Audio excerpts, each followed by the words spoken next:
तो आप सभी को नमस्ते प्रणाम। मैं आपका अपना ठाकुर प्रखर सिंह और रात के 10 बज चुके हैं और कहानी का जो सिलसिला है बदस्तूर जारी है।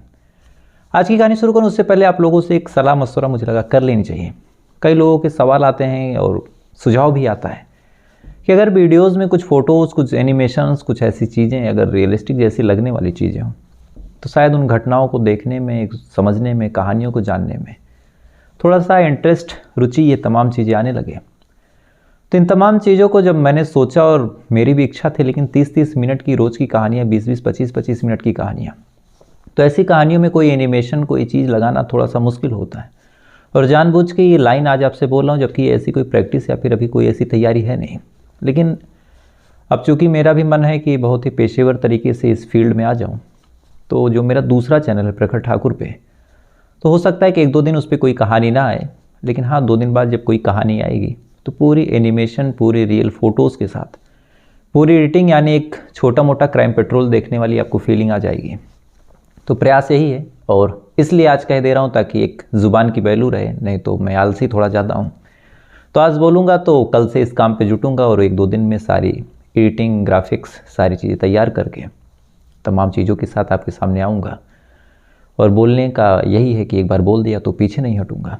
तो प्लान यही है, बाकी कैसा है आप लोग कमेंट करके बताइएगा। 2-2, 4-4, 5-5 मिनट में सारी घटनाओं को एक क्लिप्स के माध्यम से, आवाज़ मेरी रहेगी, वीडियो भी मेरा रहेगा, लेकिन उसमें एनिमेशन रहेंगे, कुछ उस क्राइम सीन से संबंधित मिलते जुलते कुछ विजुअल्स रहेंगे, ताकि देखने में आपको पूरी न्यूज़, या फिर एक तरह से कहें तो जो क्राइम पेट्रोल और ऐसे जो शोज़ आते हैं वो ऐसी पूरी फीलिंग आए। तो प्रयास यही है, और मुझे लगा आपको बता देना चाहिए, तो आप लोग भी थोड़ा सा प्यार दीजिएगा। अब आते हैं आज की कहानी की बात करते हैं। और आमतौर पे जब कोई कत्ल होता है तो कत्ल होने के बाद जो मरता है, हमें उससे सिंपैथी रहती है कि बेचारे की जान चली गई, निर्दोष था। जो कातिल होता है उसको लेके हमारे मन में रोष, गुस्सा, क्रोध, किसने किसी बेगुनाह को मार दिया, हत्यारा है, ये गलत है। लेकिन कुछ कहानियाँ ऐसी आती हैं जहाँ जो कातिल होता है हमें उससे हमदर्दी हो जाती है, और जो मरने वाला हो, जिसकी जान गई, जिसे बधित कहा गया, उससे हमें नफरत होती है कि ये इसी लायक था। भले ही कानून, संविधान, इन तमाम चीज़ों में वो गलत है, लेकिन जब हम अपनी आँखों से देखते हैं, अपनी जो दिल की आँखें उस हिसाब से समझते हैं, तो फिर लगता है कि हाँ शायद ये गलत है, और जिसने जो किया वो सही किया, ये इसी लायक था। और आज की कहानी ऐसी ही एक कहानी है। कहानी मध्य प्रदेश की है। मध्य प्रदेश का सबसे साफ शहर इंदौर, और इंदौर में एक थाना लगता है, एरोड्रम थाना, और इसी एरोड्रम थाने में एक इलाका लगता है अशोकनगर। और इसी अशोकनगर में एक परिवार रहा करता था। परिवार में एक शख्स जिसका नाम ऋषि, उसकी एक बीवी जिसका नाम सरिता, एक 12-13 साल की बेटी थी जिसका नाम था इशिका, और एक बेटा था। परिवार में टोटल 4 लोग। 3rd फ्लोर पे इनका मकान था, ठीक ठाक तरीके से रहा करते थे। जो सरिता थी एक ब्यूटी पार्लर चलाती थी। तो इधर ऋषि भी कमा रहा था, इधर सरिता भी अपने ब्यूटी पार्लर से ठीक ठाक पैसे कमा रही थी। तो कोई दिक्कत थी नहीं, सारी चीज़ें बिल्कुल ठीक चल रही थी। वक्त के साथ साथ दोनों परिवारों ने खूब तरक्की की, खूब सारे पैसे कमाए, और बिटिया भी बड़ी हुई, बच्चे भी बड़े हुए। बिटिया ट्यूशन व्यूशन भी जाने लगी। इसी बीच अभी 9 तारीख की बात है, यानी अभी 9 दिसंबर, आज से महज कुछ दिन पहले की। जो बिटिया थी इशिका, वो अपने ट्यूशन के लिए शाम को निकल जाती है। पहले स्कूल जाती है, स्कूल जाने के बाद वापस आती है, फिर ट्यूशन के लिए जाती है। इधर जो पति था वो भी कहीं जाता है, जो बेटा था वो भी कहीं गया था। तो घर में अकेली जो सरिता थी वो रहती है। उसके बाद जो बेटी थी अपनी पूरी ट्यूशन को पढ़ती है, पढ़ने के बाद वापस आती है। लगभग 8, सवा 8 बजे रहे होंगे। आने के बाद अपने घर के दरवाजे को खटखटाती है, चूँकि आमतौर पे हर जगह दरवाजे बंद रहते हैं। रोज़ खटखटाती थी तो माँ आती थी, दरवाज़ा खोल देती थी। इसी तरह 9 तारीख को भी खटखटाती है। अब इधर जब दरवाज़ा खटखटाती है तो देखती है कि दरवाज़ा तो खुला हुआ है, यानी हाथ और उंगली जब मारी तो अंदर हल्का सा पुश हो गया। बिटिया हैरान हुई कि ये दरवाज़ा ऐसे क्यों खुला है। वो अंदर जाती है। अब अंदर जाने के बाद उसने जो कुछ देखा, जो मंजर था अंदर का, उसे देखने के बाद बिटिया की हालत ख़राब हो जाती है। उसके मुंह से चीख निकल जाती है। दरअसल अंदर उसकी जो माँ है सरिता, वो आधे कपड़ों में ज़मीन पे पड़ी हुई है, और पूरे शरीर से खून निकल रहा है। अब ये चीज़ जैसी बेटी देखती है, पहले तो खूब ज़ोर से चीखती है, और चीखने के बाद गश खा के गिर जाती है। अब चीख हुई तो आसपास के लोग इकट्ठा हुए, वो भी भागे भागे आए। आने के बाद उन्होंने जब देखा तो वो देखते हैं कि सरिता बुरी तरीके से खून के तालाब में तैर रही है, मरी पड़ी है, आधे कपड़ों में, और बगल में ही जो बेड लगा है उसी बेड के नीचे एक और डेड बॉडी है। अब लोगों ने जब देखने की कोशिश की और उस लाश को झांका तो पता चला ये लाश सरिता की मुंह बोले भाई रवि ठाकुर की है। यानी एक घर में टोटल 2 कत्ल हो चुके हैं। अब ये चीज़ जैसे आसपास के लोगों ने देखी, फ़ौरन पुलिस को इत्तला किया। जो एरोड्रम थाना था मौके पे भागा वो भी पहुंचा, क्योंकि 2 कत्ल का मामला गंभीर। पहुंचने के बाद सबसे पहले बॉडी कब्जे मिली, वहां से सभी लोगों को हटाया, पूछताछ तफ्तीश शुरू की। सबसे पहले आसपास के लोगों से पूछा क्या किसी ने किसी को देखा? सबने कहा नहीं। इसके बाद फिर बेटी से पूछा कि आप जब आई तो क्या हुआ? उसने भी बताया कि मैं जब आया तो मम्मा और मामा ऐसे ही पड़े थे। इसके बाद और जांच पड़ताल हुई, आसपास के लोगों से पूछताछ हुई, लेकिन ना कहीं से कोई सबूत, ना कहीं से कोई क्लू। इधर फॉरेंसिक वाले आ गए, उन्होंने भी अपने तरीके से जांच पड़ताल की। बॉडी कब्जे में लिया गया, पोस्टमार्टम के लिए भेजा गया। लेकिन 2 चीज़ें ऐसी थी जो पुलिस वालों को खटक रही थी, क्योंकि क्राइम तो बहुत उन्होंने देखे, लेकिन इस केस में कुछ चीज़ें अलग थी। पहला, ये जो मकान बना था, ये मकान यानी जिस फ्लोर पे ये लोग रह रहे थे, जिस कमरे में, ये 3rd फ्लोर पे था। तो आने के लिए पहले और दूसरे मंजिल को पार करना होगा, सीढ़ियाँ लेनी होगी, न जाने कितने दरवाजे हैं, न जाने कितने कमरे हैं, न जाने कितने किराएदार हैं, उनकी नज़रों के सामने से जाना होगा। उसके बाद अगर कत्ल हुआ तो कत्ल होने के बाद, अब कत्ल होने से पहले भी घर के अंदर दाखिल होना होगा, और दरवाजे पे कोई धक्का मुक्की की निशान या फिर कुछ तोड़ने फोड़ने की आवाज़ होती तो आसपास के जितने लोग हैं वो सुन लेते। तो यहाँ ऐसी कोई आवाज़ भी नहीं सुनाई दी। और दूसरी और सबसे चौंकाने वाली बात कि दोनों अगर भाई बहन हैं तो ये कम कपड़ों में क्यों है? अब ये सवाल पुलिस वालों के जहन में खटक रहा, लेकिन अब जवाब दे कौन? जवाब पुलिस वालों को खुद ढूंढना। खैर, इधर फॉरेंसिक वालों ने अपने तरीके से तमाम सबूत इकट्ठा करने की कोशिश की। इधर पोस्टमार्टम हुआ, पोस्टमार्टम रिपोर्ट आई, और पोस्टमार्टम रिपोर्ट में जो देखने से ही डॉक्टरों ने बता दिया कि इन दोनों को किसी धारदार हथियार से काट के और चुभो के मारा गया। यानी कोई नाइफ रही होगी, कोई तलवार रही होगी, उससे काटा गया गर्दन को। उसके बाद चाकू को पेट में अंदर बाहर मल्टीपल टाइम स्टैबिंग किया गया, जिस वजह से इन दोनों की मौत हो गई। अब एक इलाके में इस तरह से एक ठीक ठाक बिल्डिंग में 3rd फ्लोर पे 2 कत्ल होना, ये तमाम चीज़ें चल ही रही थी कि इधर जो इशिका थी उसने एक और अजीब बात बताई। दरअसल इशिका बताती है कि मेरे मम्मा ने मुझे मैसेज किया था और कहा था कि बेटा घर आ जाओ, और टाइम भी लगभग वही था जिस टाइम ये पूरा इंसिडेंट हुआ होगा। अब अजीब इत्तेफाक कि अगर इन दोनों का कत्ल हुआ तो कत्ल होने के बाद मैसेज किसने किया? और माँ ने मैसेज किया तो क्योंकि आज तक ऐसा कभी करती नहीं थी। तो पुलिस वालों को लगा चलो अब माँ बाप के, यानी जो माँ और मामा हैं, उनके जो मोबाइल हैं उनको खोजा जाए, उन्हीं से कुछ मिल जाएगा मामला। अब इधर जब दोनों का मोबाइल खोजा जाने लगा तो पता चला वहाँ मोबाइल है ही नहीं, ना मामा के यानी न रवि ठाकुर की, न सरिता के। अब पुलिस वाले न कोई सबूत, न कोई सुराग। हाँ, डाउट के लिए एक चीज़ थी कि जो सरिता का पति है ऋषि, वो घर पे नहीं है। तो पुलिस वालों ने अपने जो डाउट का दायरा है वो एक बार उसके पति की तरफ घुमाया, लेकिन जब वहाँ भी थोड़ी बहुत पता की और जांच पड़ताल की तो कुछ ऐसी सस्पिशियस चीज़ें वहाँ मिली नहीं जिससे लगे कि हाँ ये दोनों गलती कर सकते हैं। अब क्या, तमाम लोगों से पूछताछ कर ली, तमाम इलाकों में तफ्तीश कर ली, आसपास जो क्राइम सीन था वहाँ चेक कर लिया, कोई सबूत, कोई क्लू, कोई गवाह। और 2 चीज़ें सबसे सस्पिशियस कि कोई फोर्सफुली एंट्री अगर हुई तो किसी ने सुना क्यों नहीं? 2 फ्लोर पार करना है, अलग अलग चीज़ों को निकलना है, और दोनों भाई बहन हैं तो सेमी न्यूट को। ये 2 सवाल और जवाब कोई नहीं। और इन सवालों की जो जवाब थे इत्तेफाक से न घर वालों के पास थे, न पुलिस वालों के पास, न मोहल्ले वालों के पास। बहरहाल जांच पड़ताल हुई और जब कहीं से कोई चीज़ नहीं मिली, इसी दौरान पुलिस वाले इधर उधर जा रहे थे, तभी उन्हें कुछ कैमरे दिखाई देते हैं जो उस बिल्डिंग पे तो नहीं थे, लेकिन कुछ कैमरे जैसे उस बिल्डिंग से 100 मीटर दूर, 200 मीटर दूर ऐसे ऐसे वो लगे हुए थे। अब कैमरों को देखा तो एक उम्मीद जगी कि चलो यही खंगाल लें। अब उन्होंने कैमरे खंगालने शुरू किए और टोटल 125 कैमरे खंगाले, और इस 125 कैमरों में टोटल 50 सस्पेक्ट थे। अब पुलिस वाले एक एक करके सारे सस्पेक्टों को जीरो इन कर रहे हैं। अंत में 7 ऐसे लोग थे जिन पे शक की सुई काफ़ी ज़्यादा गहरी हो गई। ये लगा कि चलो अब इनको उठा ही लिया जाए। तो 7 लोगों को पुलिस वालों ने गिरफ्तार किया। गिरफ्तार करके उनसे पूछताछ की, लेकिन इन 7 लोगों के पास न कोई ऐसी मोटिव वजह निकल के सामने आई, ना ही कोई ऐसी बात मिली जिससे लग सके कि हाँ ये 7 कुछ जानते हैं या फिर इन्होंने कुछ गलती की है, यानी कोई सबूत, कोई सुराग। ऐसे पुलिस वाले कैमरों को खंगालते रहे, लोगों से पूछताछ करते रहे, कहीं कुछ मिला नहीं। इसी दौरान एक कैमरे पे एक पुलिस वाले की नज़र जाके थम जाती है, क्योंकि इस कैमरे में एक महिला थी जो इस घर की तरफ आती हुई भी दिखाई देती है, और लगभग 8 बजे से पहले जब ईशिका आई थी उसी टाइम से कुछ पल पहले जाती हुई भी दिखाई देती है, और जो मूवमेंट था वो बड़ा सस्पिशियस था।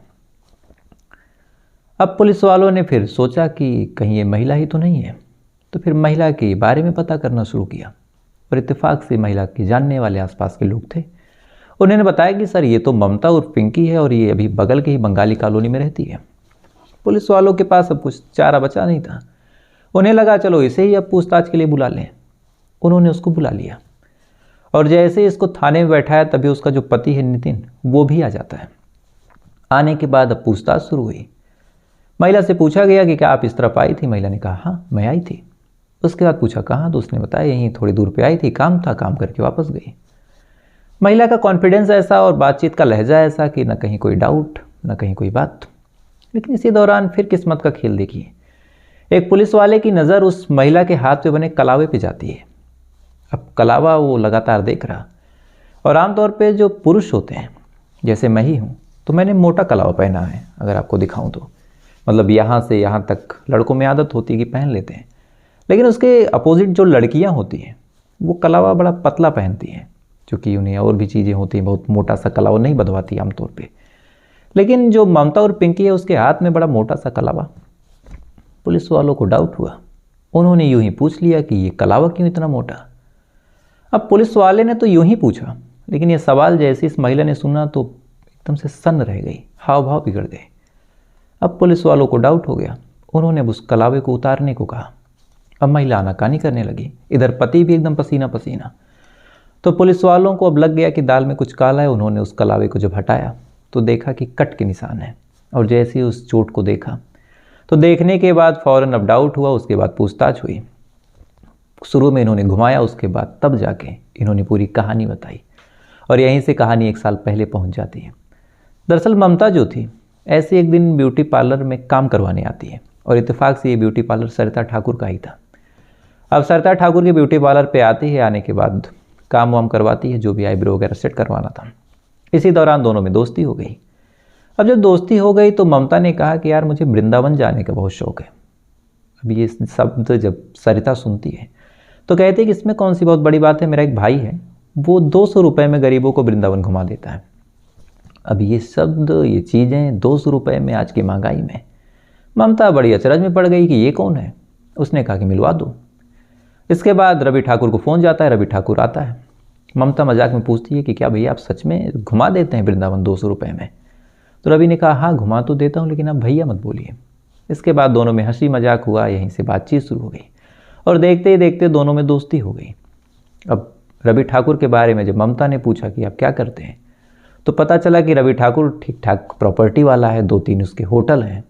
यहीं से फिर बातचीत आगे बढ़ी, दोनों एक दूसरे के करीब आ गए, और करीब इस कदर आए कि एक दिन रवि ठाकुर अपने होटल में ममता को बुलाता है, और बुलाने के बाद एक दूसरे के साथ दोनों फिजिकल रिलेशन बना लेते हैं। अब फिजिकल रिलेशन बनाते हैं, यहाँ तक ममता एकदम खुश थी कि चलो ठीक है। लेकिन जैसे ही फिजिकल रिलेशन बनता है, अचानक से जो रवि ठाकुर था उसका एक दूसरा रूप निकल के सामने आता है। अब लगातार रवि ठाकुर ब्लैकमेल करता, गाली गलौज करता, धमकी देता, और कहता कि अगर तुम नहीं आओगे तो तुम्हारे इस वीडियो को मैं पब्लिकली पोस्ट कर दूंगा, तुम्हारे हस्बैंड को भेज दूंगा। यानी ये टोटल सेक्सटॉर्शन। अब ये चीज़ जब ममता देखती है तो उसने सरिता से कंप्लेन की कि शायद सरिता बचा ले, लेकिन तब जाके पता चला कि सरिता भी इस प्लान में शामिल थी, और इन लोगों का प्लान ही यही था कि ऐसे लोगों को फंसाएं और उनके साथ ऐसा करें। अब ममता लगातार ब्लैकमेल होती रही, लगातार यूज होती रही।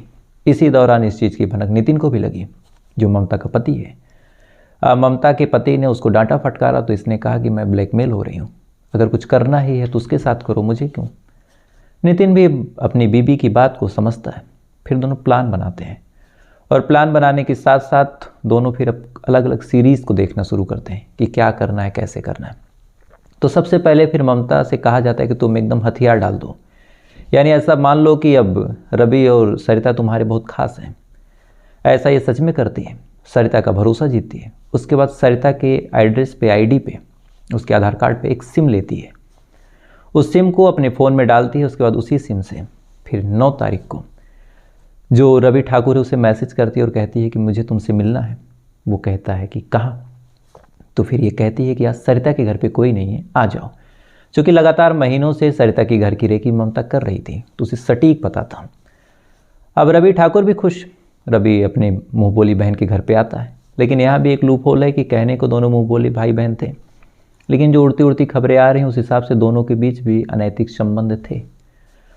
अब प्लान पूरा बन चुका, रवि सरिता के घर पे। उसके बाद सबसे पहले नितिन और ममता बाइक से निकलते हैं। निकलने के बाद बाइक को एक जगह पे खड़ी कर देते हैं। उसके बाद दोनों ऑटो करते हैं। ऑटो करने के बाद फिर दोनों इस घर पे पहुंचते हैं, घर का दरवाज़ा खोलते हैं और सबसे पहले अभी रवि पहुंचा नहीं था, पहले सरिता से मिलते हैं और सरिता का बेरहमी से कत्ल कर देते हैं। अब सरिता का कत्ल हो चुका, लाश वहाँ पे रखी है। उसके बाद एक दूसरे रूम में लोग जाते हैं। क्योंकि ममता कई बार आई गई थी तो पूरे घर से बाकायदा परिचित थी और ये भी पता था कि कोई घंटे 2 घंटे तक नहीं आएगा। इसके बाद अब जो रवि है वो भी आता है और जैसे रवि आता है फ़ौरन दरवाजे पे उसकी आंखों पे ममता एक पट्टी बांधती है और कहती है कि आज थोड़ा सा रोमांटिक मन है तो तुम पट्टी बांधे रहना।